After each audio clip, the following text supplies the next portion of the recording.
Genesis chapter 30. When Rachel saw that she was not bearing Jacob any children, she became jealous of her sister.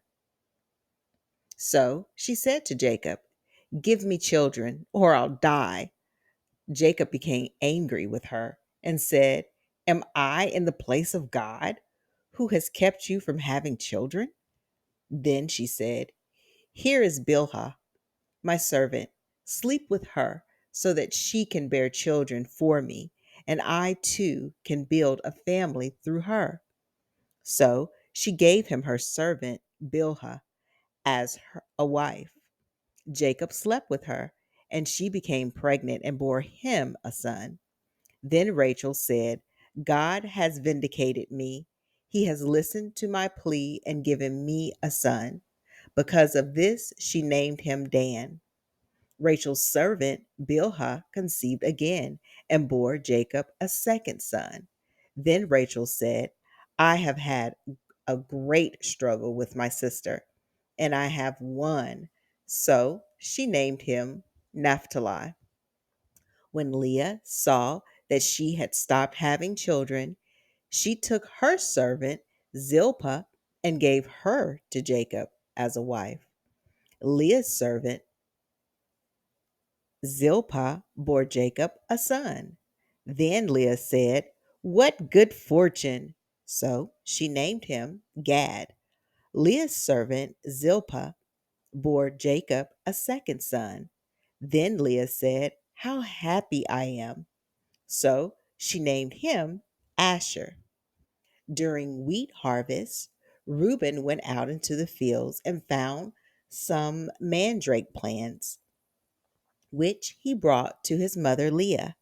Rachel said to Leah, "Please give me some of your son's mandrakes." But she said to her, "Wasn't it enough that you took away my husband?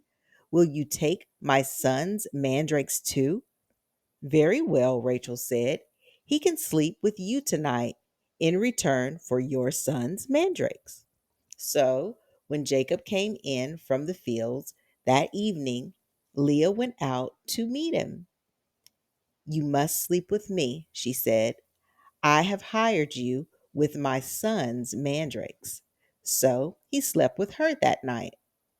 God listened to Leah, and she became pregnant and bore Jacob a fifth son. Then Leah said, "God has rewarded me for giving my servant to my husband." So she named him Ishkar. Leah conceived again and bore Jacob a sixth son. Then Leah said, "God has presented me with a precious gift. This time my husband will treat me with honor because I have bore him six sons." So she named him Zebulon. Sometime later, she gave birth to a daughter and named her Dinah. Then God remembered Rachel and listened to her and enabled her to conceive. She became pregnant and gave birth to a son and said, "God has taken away my disgrace." She named him Joseph and said, "May the Lord add to me another son." After Rachel gave birth to Joseph, Jacob said to Laban, "Send me on my way so I can go back to my own homeland. Give me my wives and children for whom I have served you, and I will be on my way. You know how much work I've done for you."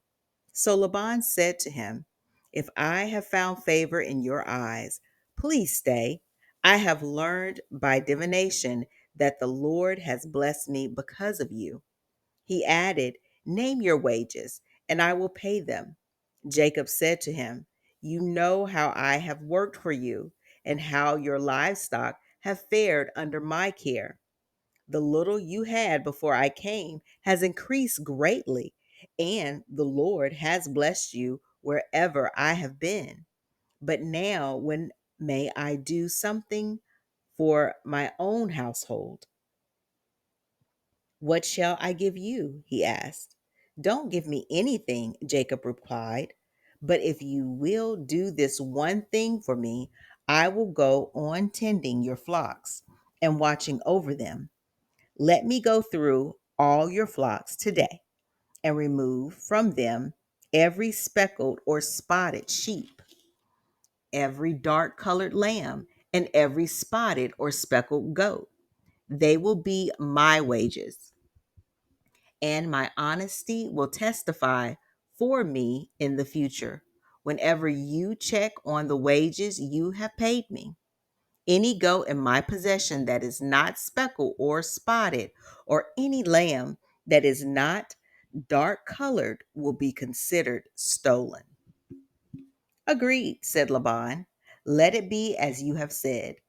That same day he removed all the male goats that were streaked or spotted, and all the speckled or spotted female goats, all that had white on them, and all the dark colored lambs, and he placed them in the care of his sons.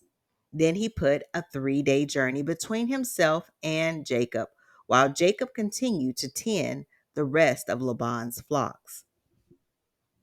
Jacob, however, took fresh cut branches from poplar, almond, and plane trees and made white stripes on them by peeling the bark and exposing the white inner wood of the branches.